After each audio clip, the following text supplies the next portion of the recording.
Taxes, credit scores, and loans. Did you learn about any of that in school? I know I didn't, but all of that could soon be required learning for kids in Massachusetts.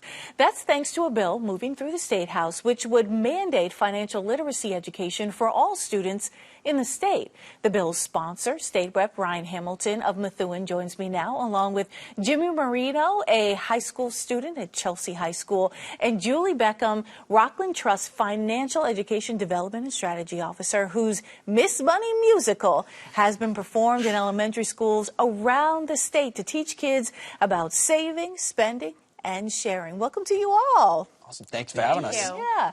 So, Rep, talk to me a little bit about why you wanted to put this bill forth. I mean, I didn't learn how to balance a checkbook or deal with online banking until I was in my 20s, so I guess maybe that explains it. That's it. I mean, I'm still learning, to be honest with you, but you summed it up right there. You know, it was something that I never got really taught in school. There weren't many avenues to learn, and it's something, you know, going through Massachusetts public schools from K through college, you know, we're asked younger and younger to make very important financial decisions, and right now we're not equipping our students with the tools to make educated financial decisions. So, you know, we saw the need, and now we're moving to address it via our legislation. That's true. We're going to pull up a graphic here.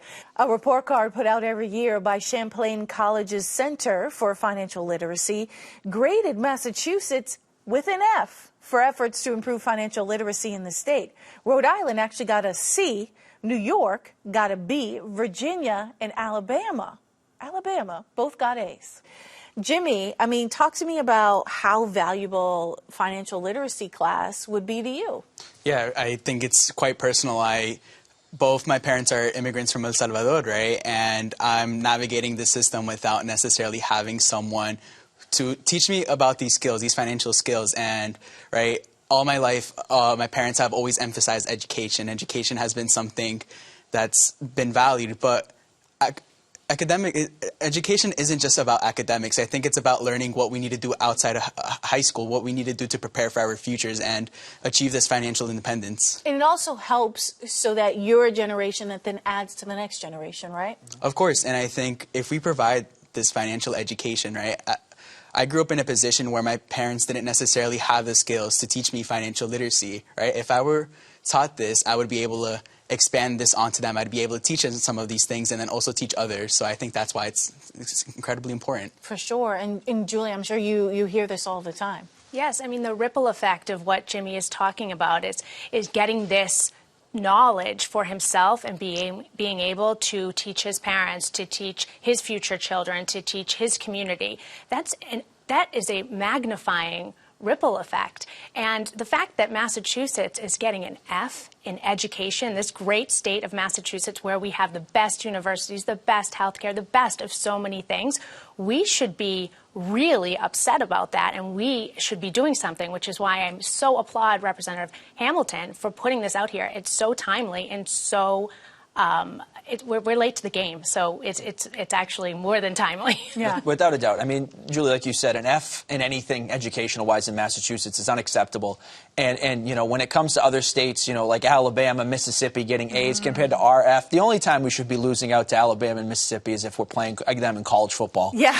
We should not be losing out when it comes to financial literacy. And frankly, we're doing all of our young people a disservice. And you know, their parents, grandparents, you know, learning never stops when it comes to financial literacy. So this course, I think, will have a ripple effect, not only for our young people who will be taking it, but for those below them and, frankly, their parents and elders above them in terms of learning more about our financial systems and how to best use them to our advantage. How do you think this is going to incorporate with all of the curriculum that the state's sort of trying to play catch-up on since the pandemic and things like that? You know, we also know that the MCAS scores in math specifically haven't been great for the state.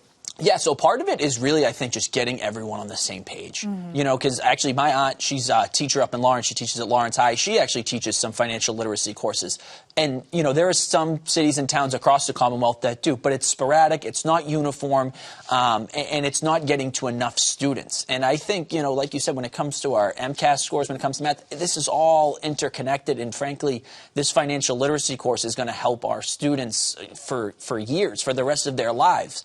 So that's why I think it's really so important for us to incorporate that in Massachusetts. So how would it work? Would it be sort of like an elective in high school? So it would be a standalone course, okay. But it would be a mandatory elective. So again, there are other schools in the Commonwealth that offer this as an elective, but sometimes, high school wasn't too long ago for me. Sometimes we don't understand what courses we should be taking as a junior and senior because we're looking on to college and other things and maybe not looking beyond that. And I think it's on us as adults to say, to let our students know, and I think our students frankly do know, that this is important and we want you to take this because this will really help you going forward.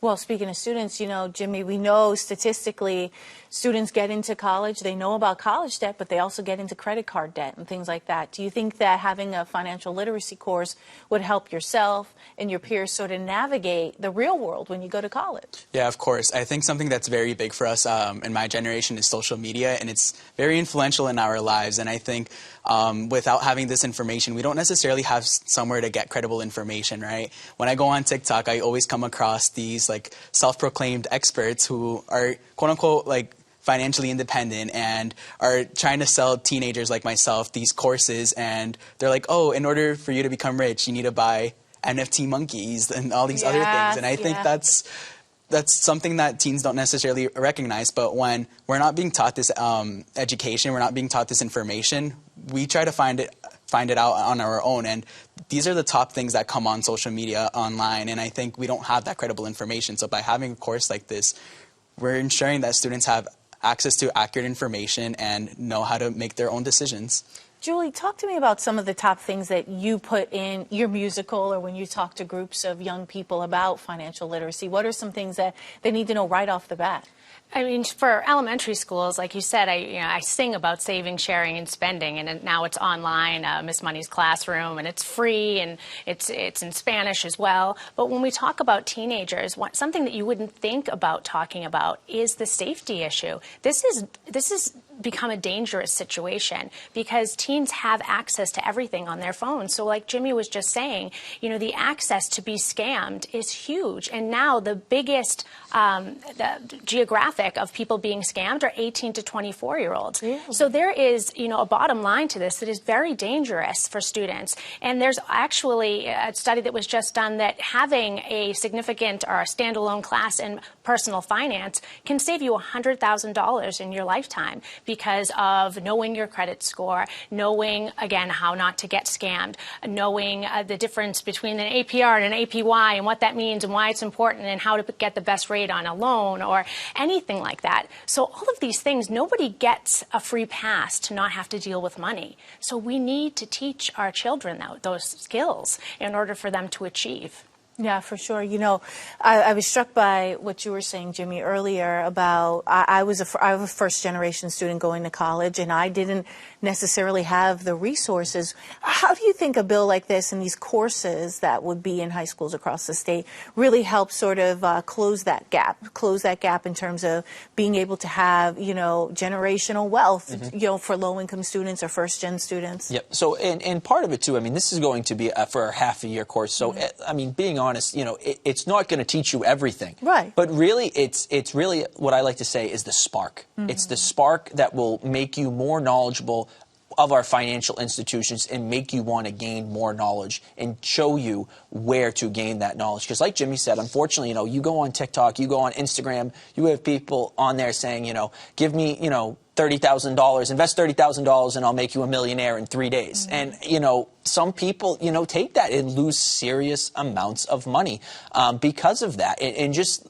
teaching people of some of the fraud that goes on when it comes to trying to steal your money with some investments and teaching them, how to spot that, and then giving them the knowledge on how to invest properly. And, it will it will have that ripple effect through generations. I really believe that. Do you think the current teachers that are on staff now have the ability to teach this course? Oh, absolutely. There's no doubt in my mind. I mean, there are going to be training programs we'd have for our teachers, and our teachers. I come from a family of teachers. Like I said, my aunt's a teacher, my mom and my sister. Everyone's a teacher basically in my family, and they are some of the most smartest and resourceful individuals I know, and they know that this is important for their students. They're going to find a way to get it done, and I think, frankly, they might learn something as well. Like I said, you never stop learning. That's right. And but I definitely think our teachers are up to the task. There's no doubt. Jimmy, when you talk to your friends or your peers about this kind of course, do you think they'd be eager to take it, or would they be like, oh man, another required course? Yeah, so I currently serve as a student representative on our school committee in Chelsea, and one of my responsibilities is talking to students. So when I talk to my friends, when I talk to my peers about kind of like exploring financial literacy and why they haven't taken it, a common response is they simply can't because of other graduation requirements, or, for example, having to prioritize AP or honor classes for their college application, other things like that. And by the time students realize the importance of taking a financial literacy course, it's already too late. By the time they realize its impact, they're already into their adulthood and they weren't able to have that opportunity to take it earlier on. So this is a real opportunity, and it's right there because it's a requirement, so they don't have to worry about missing out on any other coursework. Yeah, exactly. I mean, also a lot of the things around that is that they wouldn't have to necessarily worry about trying to shuffle their schedules around. They wouldn't have to worry about GPA decrease or anything like that because it's already, everyone's taking it. There isn't any room to avoid that. That's great. In our last, 30 seconds, Julie, I want to ask you, when you see kids learn about financial literacy, how important how does it feel to see them all of a sudden be able to unlock this door? That is the best part of my job, is to see the learning and to see them lean in. We don't talk about money in this country. We don't talk about it in our families, and we don't teach it in Massachusetts schools. So they want to know. Kids are curious about things that are not talked about and that they don't have access to. And so what does a teacher want? A curious student. We want to give them this information. Teachers want to teach it. Students need it. And the time is now. Well, thank you all. I really appreciate you. Important conversation. We'll see where the bill goes. Yep. Looking forward to it. Thank you for having us. Thank you. Thank you.